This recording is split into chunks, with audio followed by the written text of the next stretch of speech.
रामकथा वाचन में आपको प्रेरणा कैसे मिला? राष्ट्रीय संत मुरारी बापू के द्वारा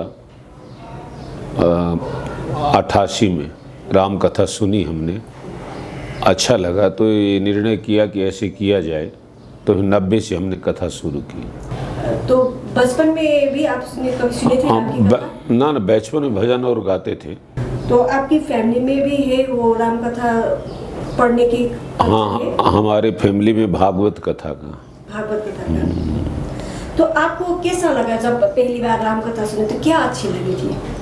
हमको लगा कि मानव मात्र का भला सरल भाषा में इससे हो सकता है, और ये इतना सरल है कि हर आदमी इसको समझ सकता है राम कथा। हाँ, तो इसीलिए हमने इसको निर्णय किया। हमने जब देखा है तो राम कथा अधिकांश लोगों ने जब भारत में D.R. चोपड़ा राम सागर नंद ने बनाई रामचरित्र कथा, वही पॉपुलर है। उसके बाद लोगों ने रिपीट करके देखा, नए भी आए पर वो इतना पॉपुलर नहीं हुआ। पर ज़्यादातर लोगों को राम कथा वही राम याद आते हैं, भगवान समझे तो अगर, और कहानी भी। तो आप कैसे देखते हैं जबकि आपने पढ़ा है, सुना है? नहीं, कहानी तो वही है, उन लोगों ने जो रामानंद सागर ने दिखाई है कहानी तो वही है, लेकिन वो एक चलचित्र है, वो तो सदा नहीं रह सकता। फिर जैसे जैसे संसार चलेगा और लोग आएंगे। कथा की परंपरा बहुत पुरानी है। टीवी तो अभी कुछ दिन पहले आए, उससे पहले तो जैसे हम लोग करते हैं यही परंपरा थी कथा की। तो जब आप कथा सुनाने जाते हैं तो लोगों में क्या पाते हैं कि उनमें उत्सुकता होती है कथा जानने की? क्योंकि ओवरऑल कथा अगर समझ जाए तो हमको पता है राम की कथा। नहीं, वो केवल राम की कथा से मतलब उन्हें कथा सब जानते हैं।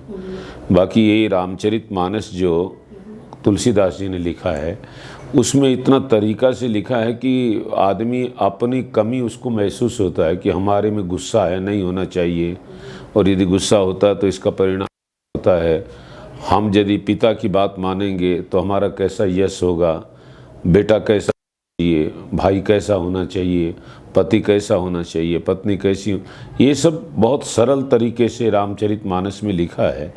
तो लोगों को अच्छा लगता, उत्साह होता, और वो लोग उसमें अपना जीवन बदलते हैं, ऐसा लगता है। लोग आते हैं आपको बताते हैं ये सुन के? हाँ, क्या चेंजेस आए? हाँ, लोग बताते हैं कि हमको क्रोध बहुत आता है, तो इसको कैसे रोका जाएगा। हमको नशा की आदत थी, तो ये कथा सुनने से हमने वो छोड़ दिया है। ऐसा बहुत बात बताते हैं। घर में झगड़ा होता था तो हम थोड़ा बर्दाश्त करने लगे तो कम होने लगे, ये सब होता है। पर अगर आप देखें तो रीस, क्रोध, लालच, ये सब तो जीवन के एक रंग है ना? ना, वो कलयुग है, वो सब होगा। अभी समय जो है ये तो सतयुग नहीं है, कलयुग है, वो सब होगा ही। लेकिन वो होने से भी आदमी को हम बोलेंगे कि आप में ये कमी है तो उसको बुरा लगेगा, लेकिन वो स्वयं बोलेगा कि हमारे में कमी। एक आदमी जाके डॉक्टर के पास बोलता है हमारे में तो ये तकलीफ है। ऐसा ही ये कथा प्रेरित करती है अपने आप को हमारे में क्या कमी है ये देखने के लिए। ये कथा का पावर है। जब आप कथा सुनाते तो आपको सबसे अच्छा परिचय या चैप्टर होता है ना, वो कौन सा लगती है? क्योंकि रामचरित्र में तो बहुत चरित्र है। सबसे अच्छा चरित्र है राम जी के छोटे भाई भरत। तो उनका प्रेम बहुत है और स्वार्थ बिल्कुल नहीं है। वो राज्य उनको पिता ने दिया, लेकिन उन्होंने राज्य लिया नहीं, उन्होंने राज्य भाई के लिए छोड़ दिया। तो त्याग बहुत है, प्रेम बहुत है, और सेवा भाव बहुत है। और इसलिए भरत का चरित्र अभी सारे संसार में भाई भाई के लिए भरत चरित्र बहुत एक प्रेरणा देगा, उससे लाभ होगा। आपको नहीं लगता कि वाल्मीकि ने जब रामायण लिखी थी तो भरत के लिए उतना न्याय नहीं किया जितना राम के लिए, लक्ष्मण के लिए किया? ना, सब किया है, बिल्कुल ऐसा। कैसे कह सकते हैं? आप खुद ही ने कहा ना उनका कोई स्वार्थ नहीं था, फिर भी तो उन्होंने ना राम से वनवास जब गए थे राम, उनके साथ वो जा भी नहीं पाए। नहीं, तो थे ही नहीं ना, वो तो थे नहीं, वो अपने ननिहाल गए थे, वो वहाँ नहीं थे। होते तो जाते ही, फिर वो बाद में गए भी।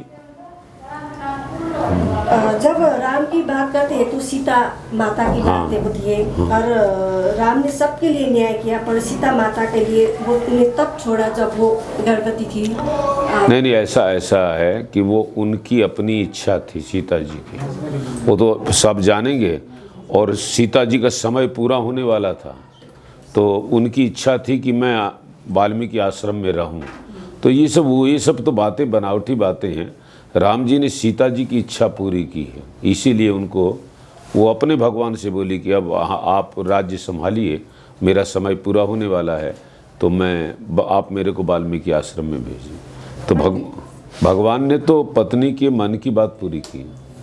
पंडित जी, लोग आपको सुनने आते हैं, महिला पुरुष सभी आते हैं। हाँ। जब सीता माता की बातें आप कहते तो उनमें क्या पाते हैं, उसे कैसे आप न्यायपूर्वक सुना पाते हैं? ये हम न्यायपूर्वक ही सुनाते। सीता और राम दो है ही नहीं। ये तो संसार में नारी पुरुष दो होते हैं, लेकिन भगवान एक ही ब्रह्म के दो भाग हो जाते हैं। शिव और पार्वती दो नहीं है। अपने यहाँ ऊपर जो फिगर लगा है उसमें अर्धनारीश्वर है, आधे में शिव आधे में पार्वती है। ऐसे ही राम और सीता दो नहीं है, वो एक ही है। लीला करने के लिए बन जाते हैं दो, फिर एक हो जाते हैं, एक है। पिछले समय देखें तो भारत में रामचरित्र, राम के जीवन के जैसे राम राज्य सबसे ज्यादा पॉपुलर वर्ड। नेपाल में भी जब कहे तो राम राज्य आने चाहिए, उस किस्म की बातें होती है।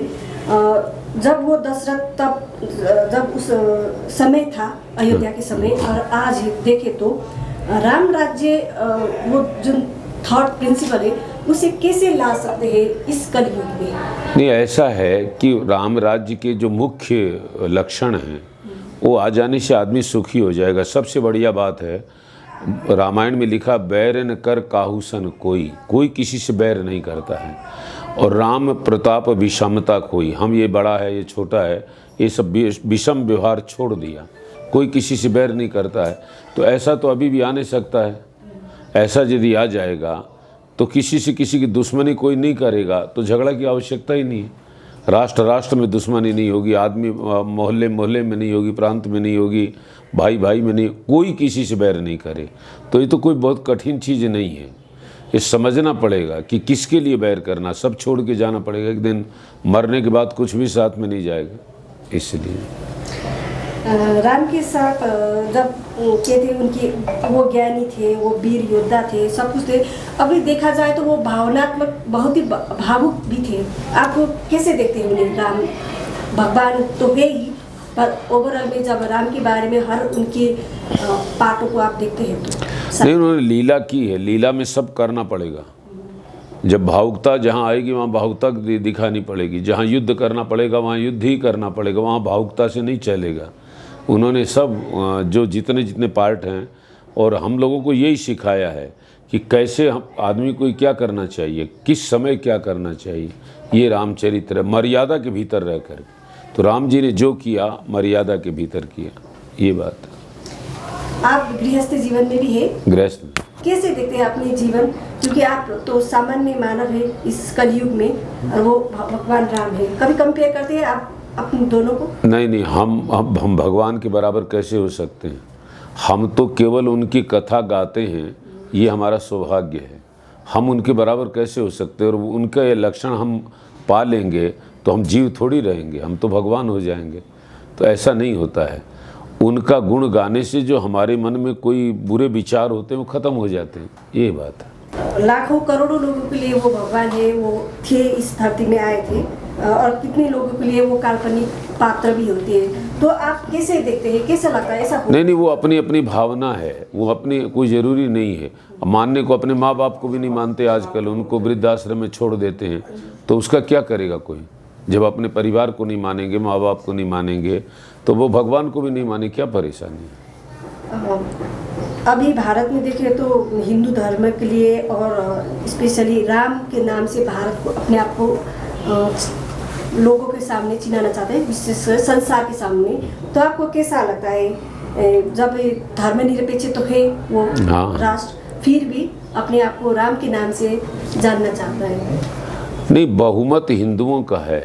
लोग जो है हिंदू ज़्यादा बाहुल्य है, और राम की वही जन्मभूमि है, कर्म भूमि है।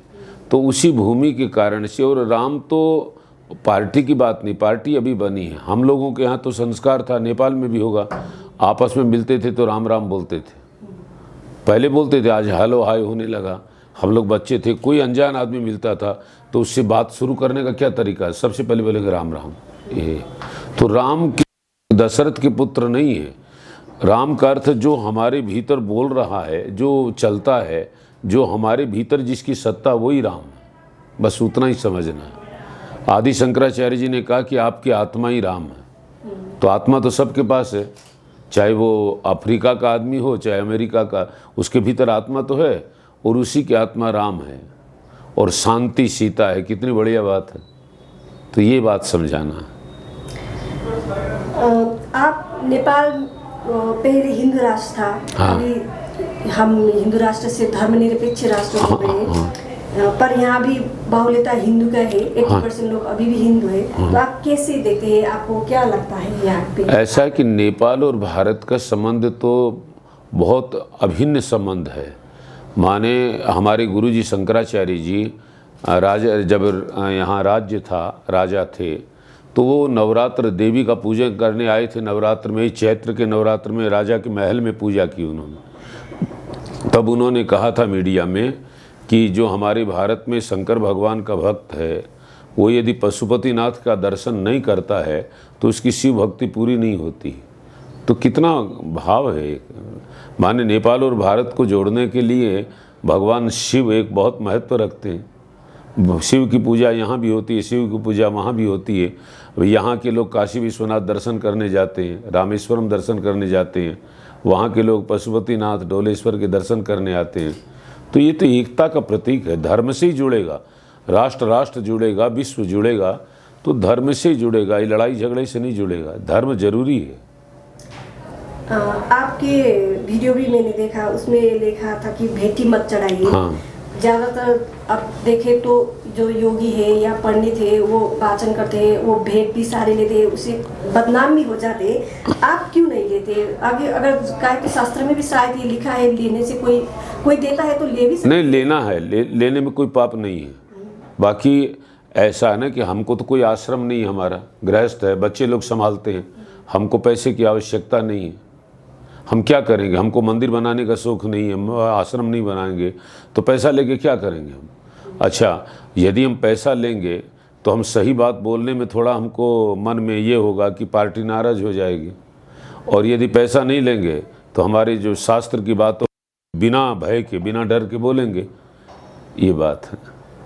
और जो युवा पीढ़ी है उसको प्रेरणा देने के लिए कि ये पैसा नहीं लेते फिर भी इतना कथा क्यों करते हैं, तो कुछ तो होता होगा। तो जो नई पीढ़ी है वो फिर कथा में उनका मन लगता है। ऐसा नहीं बोलेंगे कि इनका व्यापार है। बचपन में कैसे थे? कहाँ गुजरा आपका बचपन? हाँ, बचपन कलकत्ते में बीता हमारा, बंगाल में। बंगाल में? तो आप बंगाली बाबू? ना, हम हैं राजस्थान के मूल में।